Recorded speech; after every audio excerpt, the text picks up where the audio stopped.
Welcome to noise11.com. Allan Klepfisz, the global CEO of FENIX360, and congratulations on a very successful night in Melbourne, Australia, and alerting the Melbourne media and music industry and tech industries, even government departments, that FENIX360 has arrived. Well, I have to say government departments must have become much more evolved than they were years back, because even the notion of alerting a department, right, was a somewhat foreign notion. They seem to be insulated from being even alerted to what was going on currently. But to be both alerted and motivated seems like a wonderful thing. So congratulations to government. FENIX360's rollout around the world, and I guess now into Australia, it's very timely for creative artists who've been struggling with the disruption of basically their business model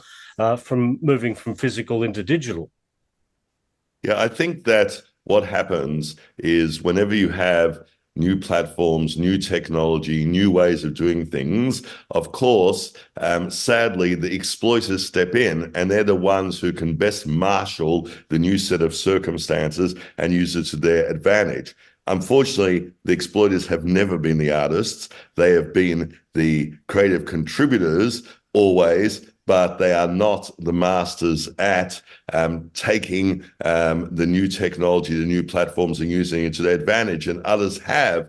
And the great promise of the digital age was that it would actually improve the lot of the artists. It would eliminate the need for some unnecessary middlemen. It would enable more direct contact between artist and fan. And while a portion of that has been fulfilled, the overwhelming experience for most artists is that they're doing worse in the digital age than they did before. And that is something that not only should be corrected, but actually can be corrected, because the original promise is still inherent in the digital era, which is you can digitally improve the loss of the artist way better than it ever was, but that is not the current scenario.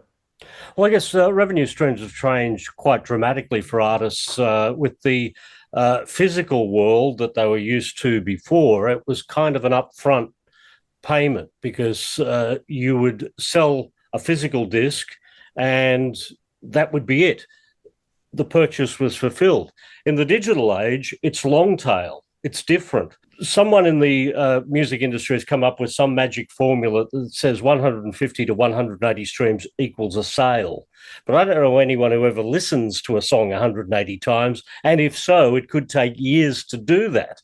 So the point being, when you had the physical model, you were paid on the spot when it was sold. In the digital model, even putting the equivalents together of the times 180, you're still trickling down revenues maybe years down the track. That and the fact that a lot of these models are based on the notion of a money pool, and then it's apportioned according to the number of plays, which of course means that the super celebrities suck out most of the money from that pool, and everybody else, including some former celebrities, is left with almost nothing for their plays. You know, one wonders how much time was taken to actually think about these models before they were set in stone. Clearly not enough time, but perhaps in actual hours, not that great amount of time either. The models do not serve the artist well. The good news is that what has happened in digital age is great revenues have been created, and also good, although currently bad, is that great revenues have been created on the back of wonderful creative content, right? So that's bad because those great revenues are not going to the artists. It's good because they can be created and actually shunted in the direction of the artists, and that's what FENIX is doing. We are not inventing only new sources of revenue, although we're giving a multiplicity of sources of revenue to the artists, but the fundamental revenue, which drives the whole internet, which is advertising, we have not invented. It is there. It is there in massive quantities going to the pockets of the social media companies, some digital music companies, and it is possible without reinventing the wheel to actually redirect that to artists, and that's what we're doing. Let's talk about the word artists, because we constantly use the word in relation to music. FENIX360 isn't just about music artists, so it's about any digital creator. Absolutely, absolutely, and the extraordinary thing to me, because I was admittedly woefully ignorant, I understood the exploitation of musicians. I was extremely dissatisfied, disgruntled, despondent about it, but I didn't understand the fate of other artists. I happen to be married to a visual artist, but nonetheless, I was ignorant. And as I began to discover it, I was quite shocked because the degree of exploitation, the lack of adequate compensation to artists goes across the board, whether they are actors or models or dancers or visual artists, right? It is just the same scenario in each of these fields. Now, it's not the same people exploiting them, it's different people. And it begs the question, as I've often said, how is that so? How is it that in all these diversified fields with completely different players, different structures, the artist gets exploited? And the sad answer is because they can be. And to the extent that artists can be, and they focus on the creation of wonderful content and not on all of the commercial pitfalls, all of the commercial tricks that may be applied against them, they become exploited. And we think we can make a difference. A lot of those popular streaming digital social media technologies are in place. Most of them do one thing very good, but they don't do multiple things. The FENIX360 model is different from their vertical models. This is really a horizontal model that I guess really helps redefine artists with multiple solutions all in the one shop. Well, I think it's erroneously presumptuous to believe that every artist is going to want the same solution. They're clearly not. And from time to time, the same artist will want different solutions, and different solutions will produce different outcomes depending on where in the artistic cycle the artist is. So I think that the flexibility of having multiple revenues is very, very important. Of course, the dominating revenue in a digital age is advertising. And, at the moment, artists are getting 3%, 5%, very low percentages, right? We are going to give the artists a minimum of 70% of the advertising. As for the other revenues, they tend to be scattered in many different places. So the artist has to put a lot of effort, and many artists not inclined to put that effort of actually getting engaged in lots of different platforms to get all these different sources of revenue. So one platform for selling merchandise, another platform for live streaming. We bring all of those types of revenue under one roof. And not only that, but, although we have lots of types of revenue, we have NFTs, and we make it extremely easy without any blockchain knowledge to create an NFT. We have live streaming. We make it very easy that anybody that enters the live streaming room is automatically charged, right? The artist doesn't have to handle, right, charging them. We have merchandise.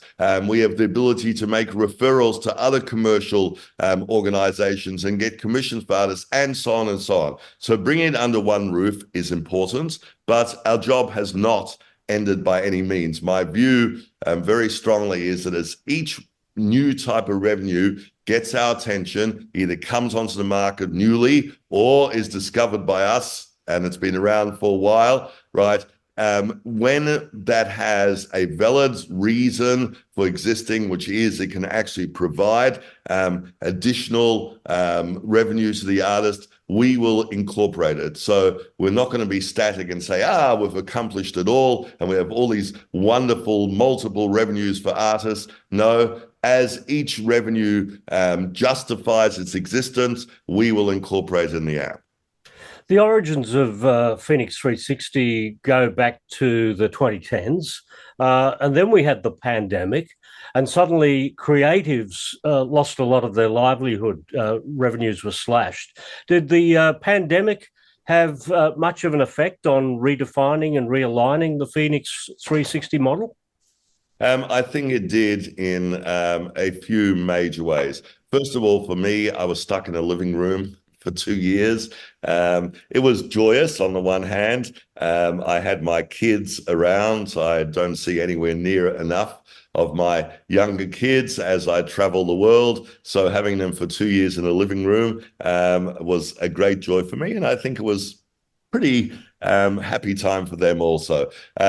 But at the same time, notwithstanding having the whole family locked into the living room was a great time for contemplation. One of the things, and this actually happened more than anywhere in China, curiously, we kept on having artists that we had not contemplated as being part of the platform, non-musicians coming up to us and said, why can't we be? And that was, everything from authors to life coaches to you name it, right? Said, well, this looks like a great platform for us also. So actually working out how that might work is one of the things that was done during the pandemic. The other thing, of course, is that it really put in stark relief the plight of the artist because, artists often live from gig to gig. They are some who are more fortunate, who can actually have, a year or two of savings. And even those more fortunate, when all performances stopped, their money completely dissipated and they had no way to make money because they didn't have an alternative to gigs.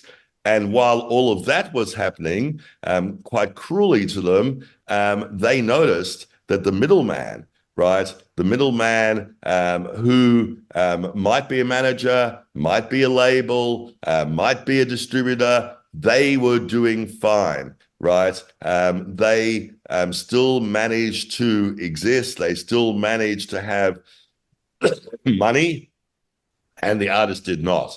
And I think that is why during the same period of time, when there wasn't that much we could do, we went out seeking ambassadors, which we define as somebody who has a passion about what we're doing and will represent that passion to whatever degree they have it, online, in their social media, etc. We went out seeking ambassadors and we thought we might be fortunate enough to get a few hundred. We got 7,000. And I think more than anything, that was symptomatic of the very strong feelings among the artistic community that the current model was not good, was not sufficient, was not fair, and there needs to be something better. A lot of the current technologies have a very negative impact on artists and their work. I mean, the sort of hurdles that artists have to face, like copyright strikes with certain technologies, the entry level before revenue starts to kick in, the flow of revenues that go back to a label or a publisher before they go to the artist, and just the sheer wait from getting a reaction from the audience to getting paid could be up to 6 months. How has Phoenix 360 addressed those issues for the artist? Yeah, well, we have no interest in having rules to maximize our income. If you really analyze some of these rules, they're not born out of fairness to the artists, equality among artists. They're born out of a desire to keep as much as possible in the coffers of the social media organization or other digital organization. And that's exactly contrary to our belief. And I should say our beliefs do come from an altruistic point of view, but it's not only altruism, and we would be misleading if we suggested we were motivated only by altruism. Right? Our beliefs come, the altruistic part is we really believe this is a wrong that needs to be righted.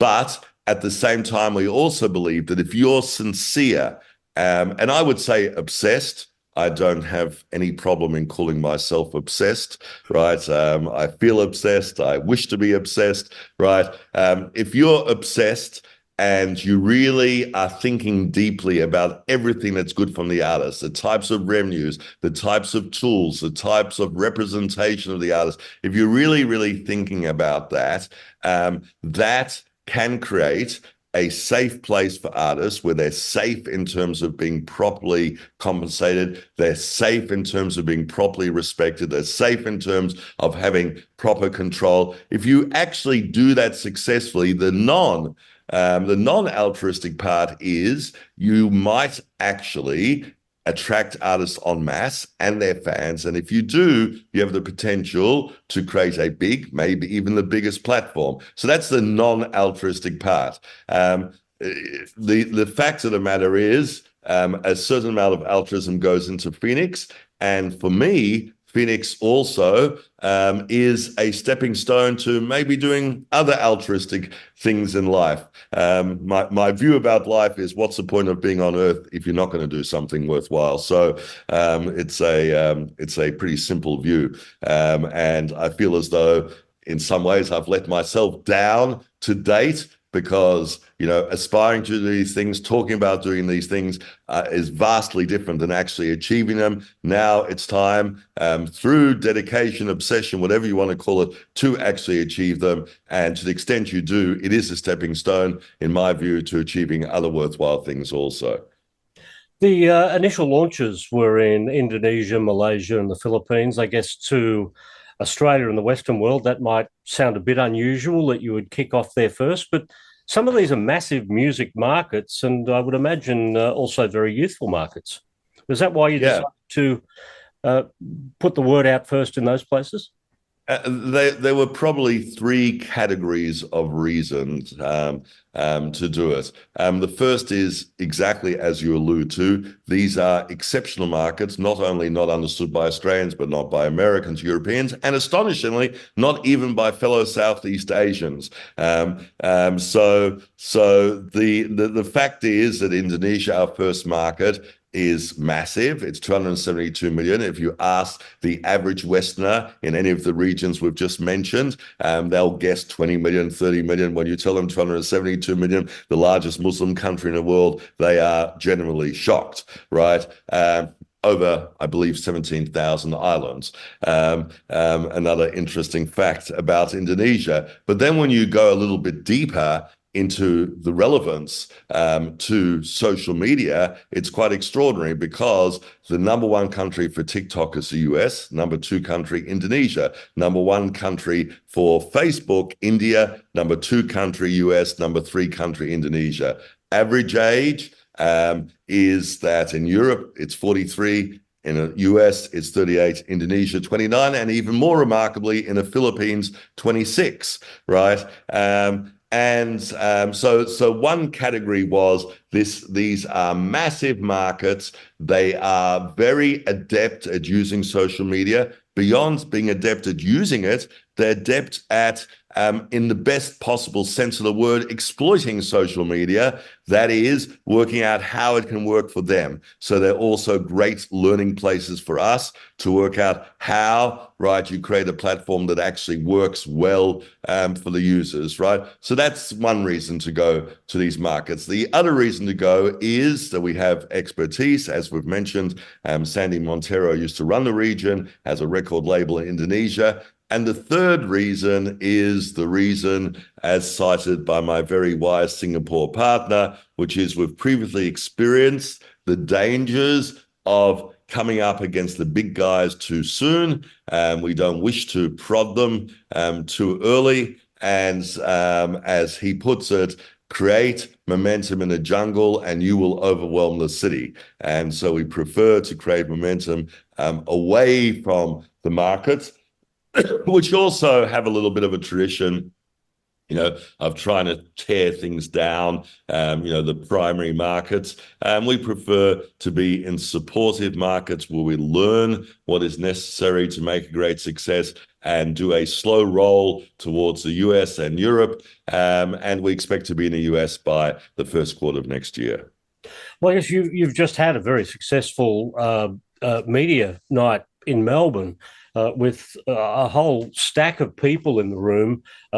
And lots of jaw dropping on the night, to the extent that the days that happened after the launch in Melbourne led to a number of meetings, including government organisations who were interested in this technology to get major events and artists more involved and active and back into their business model. So I guess out of Australia, when you have such a good reaction in a market like this that is aligned directly with North America, aligned directly with the UK and European market, that's now signalling that Asia has been successful, Australia's been a very good litmus test, and America, here we come.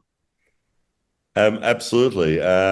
Yeah, and I suppose one could say that, I was hopeful of a very good reception in Australia after all these ideas came from an Australian mind, and hopefully other Australian minds likes them also.